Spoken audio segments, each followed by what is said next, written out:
안녕하세요. 세일즈쿱입니다.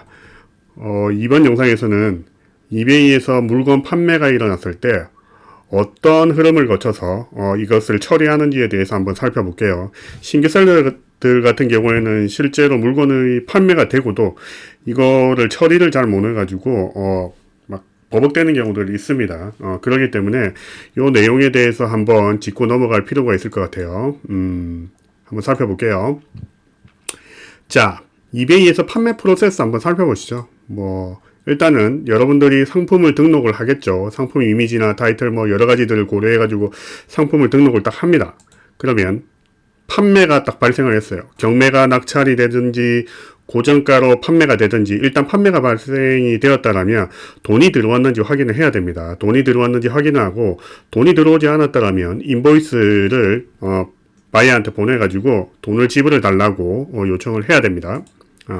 그 다음에 이제 신규 셀러들 같은 경우에는 셀링 리밋이 적잖아요. 그렇기 때문에 리스팅 개수를 재고수를 하나 이렇게 잡거나 또는 경매로 잡았을 때는 물건이 판매가 되면 일단은 상품이 떨어지죠. 그렇기 때문에 이 상품을 재고 수량을 조정하든가 또는 경매일 경우에는 재등록을 하는 그런 경우들이 발생할 수가 있습니다. 그런 리스팅 관리들을 해줘야 되고요. 그 다음에는 뭐가 일어날까요? 예, 그 다음에는 실제로 물건을 보내기 전에 일단은 제품을 가지고 있지 않다라면 다른 곳에서 제품을 소싱을 해와야 되니까 재고가 있는지 확인을 해봐야 되겠죠. 그리고 판매 대금이 결제되었는지 최종적으로 확인을 해야 됩니다. 그런 다음에 이제 제품을 포장을 하고요. 포장하고 나서 제품을 발송을 합니다. 발송을 하고 나서 돌아와서는 트래킹 넘버를 입력을 해야 되겠죠. 그죠? 그런 다음에, 그 다음에 판매 후 관리 같은 경우에는 피드백을 남기거나 또는 수수료를 확인하거나 또는 상품이 미수량이 발생했거나 반송 또는 리턴과 같은 클레임이 제기되었을 때 얘를 어떻게 처리해야 될지 바이어와 메시지를 주고받으면서 관리를 하게 됩니다. 자, 요런 식으로 기본적으로 흘러가게 되는데요. 이건 도식적인 그림이니까 외울 필요는 없고요. 대충, 요렇게 흘러가는구나 정도만 머릿속에 넣어주시면 됩니다. 자, 그럼 하나씩 살펴볼게요. 상품 등록 같은 경우에는 제가 이미 이전 영상에서 말씀을 드렸습니다. 3번에 걸쳐가지고 말씀을 드렸기 때문에 혹시 못 보신 분들은, 여기 우측에 상단에 카드 걸어 놓을 테니까 링크 하셔가지고 보시고 오면 될 것 같고요. 두 번째 이제 판매가 발생했을 때 어떤 일이 일어나냐면 만약에 돈이 입금이 되었다면 상관이 없어요. 그러면 물건 그냥 보내면 되니까요. 만약에 입금이 안 됐다라고 가정을 해봅시다. 입금이 안 됐다라고 가정을 해보면 어떻게 해야 되냐면 자, 실제로 만약에 주문이 들어오면 요 타스크란에 주문이 들어왔다라고 표시가 되어 있을 겁니다. 그리고 우리가 주문을 확인하기 위해서는 이 오더를 클릭해가지고 들어가면 되고요. 오더를 클릭하게 되면 awaiting shipment 상태로 가장 먼저 들어가게 됩니다. 이건 뭐냐면 awaiting shipment, 즉 배송을 기다리고 있는 상태예요. 그렇기 때문에 금액까지 입금이 다 되었다라는 겁니다. 여러분이 실제로 페이팔에서 확인해 보면 대금이 입력된 걸 확인할 수 있을 거예요. 이런 경우에는 그냥 제품을 보내면 됩니다. 그런데 문제는 뭐냐면 여기 awaiting payment에 있는 게 문제거든요. awaiting payment에 있다면 아직 대금을 지불 안 한 거예요. 물건을 구매하고 나서 대금을 지불 안 한 상태이기 때문에 대금을 지불해 달라고 인보이스를 보내야 됩니다. 물론 이베이에서 먼저 인보이스를 보냅니다. 그런데 한 번 더 상기시키는 차원에서 셀러가 보내주는 것도 괜찮겠죠. 그렇기 때문에 인보이스를 한번 보내는 걸 어떻게 하는지 봅시다. 자, 여기 화살표 보이시면 클릭하시고요. 그러면 여기 샌드 인보이스 보이시죠? 샌드 인보이스에 클릭을 하시면 이렇게 인보이스를 보낼 수 있는 화면이 보입니다. 그러면 바이어하고 바이어의 어드레스 보이고요. 상품하고 그리고 쇼핑 방법 그리고 여러 가지 내용들이 보입니다. 그럼 밑으로 쭉 내려가시면 자, 밑에 샌드 인보이스 버튼 보이시죠? 샌드 인보이스 클릭하셔가지고 보내시면 됩니다. 그러면 바이어가 인보이스를 본인의 메시지로 확인을 할 수가 있는 겁니다. 자, 이렇게 판매가 발생했다라면 인보이스를 보내는 것도 있고요. 그리고 리스팅 관리 부분에 대해서는 리스팅을 수정하는 것들, 재등록하는 것들도 제가 여러분한테 알려드렸습니다. 이것도 카드에 링크를 한번 걸어 볼게요. 그리고 그 다음에 뭐냐면 결제를 확인해야 되겠죠. 실제로. 물론 요 위쪽에서 결제 확인이 되지만 어디서 결제를 확인하든지는 관계는 없습니다. 그리고 물론 재고는 반드시 있어야 되는 겁니다. 재고가 없는데 결제를 굳이 확인을 해가지고 뭐 그 뒤에 어떤 일이 일어날지 그럴 필요는 없겠죠. 그렇기 때문에 재고가 반드시 있어야 된다는 거고요. 재고가 있다라면 일단은 뭐 인터넷에서 주문하실 것들은 주문을 하시면 될 것 같고, 그리고 뭐 가지고 계신 것들은 그대로 포장하시면 될 것 같고, 이렇게 어쨌든 제품을 소싱을 해와야 됩니다. 소싱을 해와가지고 그러면 상품 포장을 해야 되겠죠. 그러면 상품 포장을 어떻게 하는지 한번 볼게요. 그리고 자, 상품 포장 한번 봅시다. 상품의 포장을 어떻게 하냐면 제일 먼저 포장 방법을 선택을 해야 됩니다. 자, 포장 박스 안에 포장을 할 수가 있고요. 두 번째 뭐냐면 안전봉투에 포장을 할 수도 있겠죠. 그 다음에 세 번째가 뭐냐면 에어캡으로 뽁뽁이로 물건을 포장을 해가지고 택배 봉투 안에 넣는 방법도 있습니다. 세 가지 중에 한 가지를 선택하면 되고요. 포장 박스는 무게가 늘어나는 단점이 있습니다. 박스 저게 굉장히 무거워요. 그렇기 때문에 뭐 특별하게 깨어짐이 없을 것 같다라는 상품들 같은 경우에는 제가 볼 때는 에어캡 플러스 택배 봉투 요걸로 보내셔도 됩니다. 제가 요걸로 항상 보내고 있거든요. 제 상품이 한 90% 정도는 이렇게 보내고 있어요. 그런데 전혀 문제가 없습니다. 뭐 파손된 경우가 0.1%도 안 될 것 같아요. 0.01%도 안 될 것 같아요. 그렇기 때문에 이렇게 파손이 위험이 적은 것들은 이렇게 보내셔도 되고요. 안전봉투로 보내셔도 되는데 효율성은 늘어나는 반면에 뭐냐면 안전봉투가 굉장히 비쌉니다. 그렇기 때문에 조금 품이 들어가더라도 요게 저는 조금 나을 거다라고 생각합니다. 그리고 여러분들 뭐 포장을 할 때 실제로 테이프나 이 커터기 같은 것들은 조금 좋은 걸 사용하세요.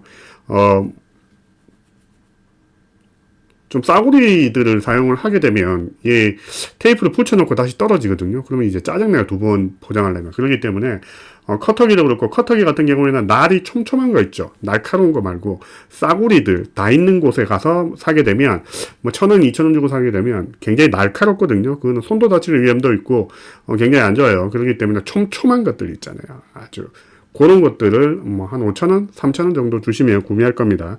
그런 거 사셔가지고 사용하시는 게 좋을 것 같아요. 자, 최종 포장은 요런 형태로 구성이 됩니다. 요런 형태로 구성이 되는데 어떻게 되냐면 보내는 사람 주소, 받는 사람 주소, 그리고 세관 신고서를 붙여서 우체국에 들고 가면 우체국에서 우편 요금 라벨을 이렇게 붙여줍니다. 세관 신고서는 뭐냐라고 이야기를 하면 이렇게 CN22 용지라고 간이 세관 신고서 용지가 있어요. 여기에 여러분들 예를 들면 뭐 선물이나 또는 다른 커머셜 샘플이나 이런 것들을 체크를 하시고요. 상품명 적고 가격 적으시고 사인하셔가지고 이렇게 붙이시면 됩니다. 요거는 우체국에 가면 비치가 되어 있으니까 비치가 되어 있는 게 아니고 걔네들 가지고 있을 거예요. 달라 그러면 줍니다. 달라 그러면 주니까 소형 포장물일 때는 요렇게 보내셔야 됩니다. 요렇게 보내셔야 되고요. 요렇게 보내셔야 되고 자 그러면 이 받는 사람 주소를 어떻게 가지고 오느냐, 요것도 궁금하시겠죠. 그러면 주문이 이렇게 들어왔어요. 오웨이팅 신먼트에서 주문이 이렇게 들어와 있죠. 그럼 여기 오더 디테일 밑에 오더 넘버 있죠. 오더 넘버를 클릭을 합니다. 그러면 새 창이 이렇게 열리면서 어떻게 되죠? 예. shipping 디테일즈에 보면 우리가 주소를 확인할 수 있어요. 주소를 확인할 수 있는데 여기 copy full address to clipboard 있죠. 요거를 클릭을 딱 하시면 뭐냐면 전체 주소가 카피가 되거든요. 카피가 클립보드에 카피가 되어 있으니까 걔를 뭐 여러분들이 엑셀이나 또는 도큐멘트 파일 같은 곳에 붙여가지고 인쇄를 해서 사용을 하시면 됩니다. 사용을 하시면 되고요. 그리고 K패킷으로 보내실 분들은 K패킷은 뭐냐면 계약이 되어 있어야만 가능하거든요. 계약이 되어 있어야만 가능하기 때문에 K패킷으로 보내실 분들은 K패킷 실제로 입력을 하셔가지고 뽑게 되면 요런 형태로 나오게 됩니다. CN22 용지가 뒤에 이렇게 붙어 있는 형태예요. 그렇기 때문에 요거 그냥 붙여 보내시면 되고요. 얘는 뭐냐면 그 국제소포 같은 경우에는 용지가 우체국에 비치되어 있습니다. 그래서 가져와가지고 붙이시면 되고요. EMS도 똑같아요. EMS도 만약에 전산으로 여러분들이 계약을 하셨다라면 전산으로 입력하시면 되고요.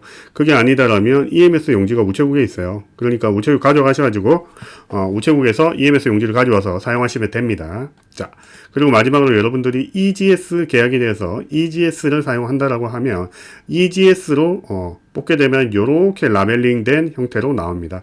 그러면 얘를 이렇게 박스에 붙이시면 돼요. 이렇게 박스가 너무 큰데 그림을 크게 하기 위해서 제가 보였던 거고, 그 EGS에서 나오는 바코드는 그렇게 커지가 않아요. 작습니다. 사이즈는 왜 이렇게 작지? 라고 혹시 놀라실까봐 그냥 미리 말씀드린 거고요. 그 다음 제품 포장이 다 했다라면 제품을 배송을 해야 되겠죠. 제품을 이제 배송을 하고 나서 뭘 해야 되죠?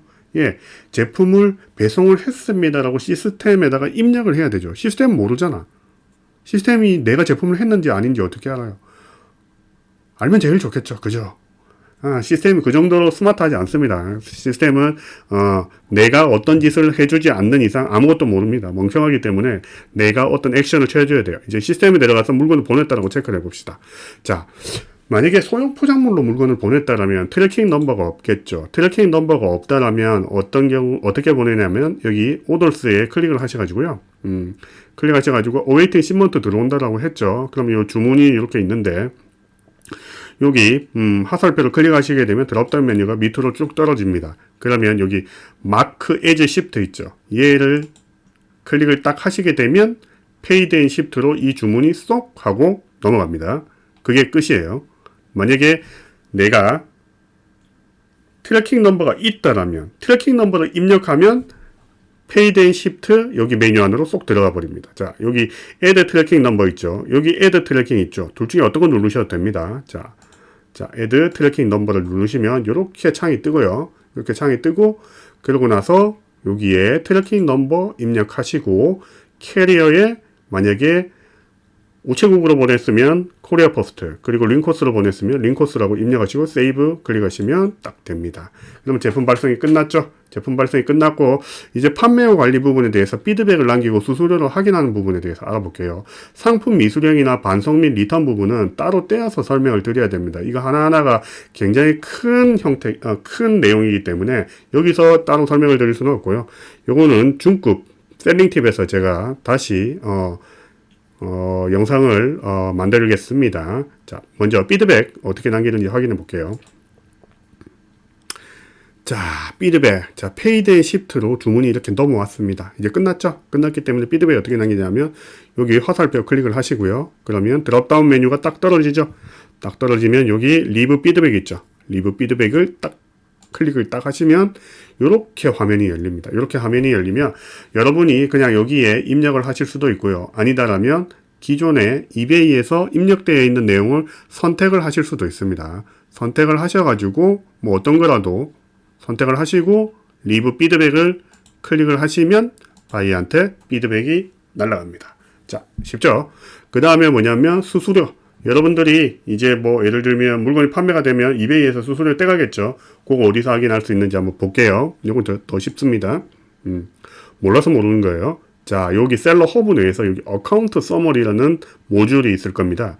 그러면 이 어카운트 서머리 모듈을 딱 클릭하는 순간 여러분들이 확인을 할 수 있어요. 클릭을 딱 하시면 이렇게 지금 현재 여러분들이 이베이한테 지불해야 될 커런트 밸런스가 뭐냐면 101.35 US 달러 있다 라고 이렇게 보여주고 있습니다.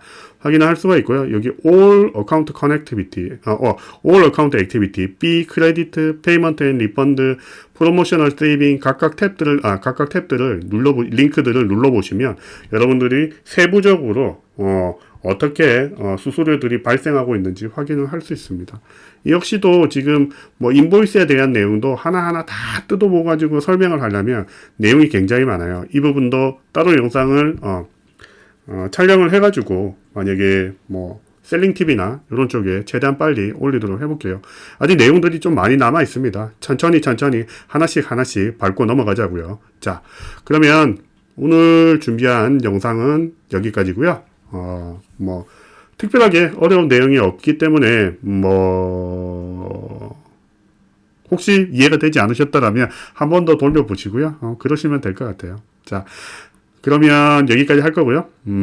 만약에 도움이 되셨다라면 구독, 좋아요, 그리고 알림, 댓글까지 부탁을 드리고요. 파이팅 하시고, 자,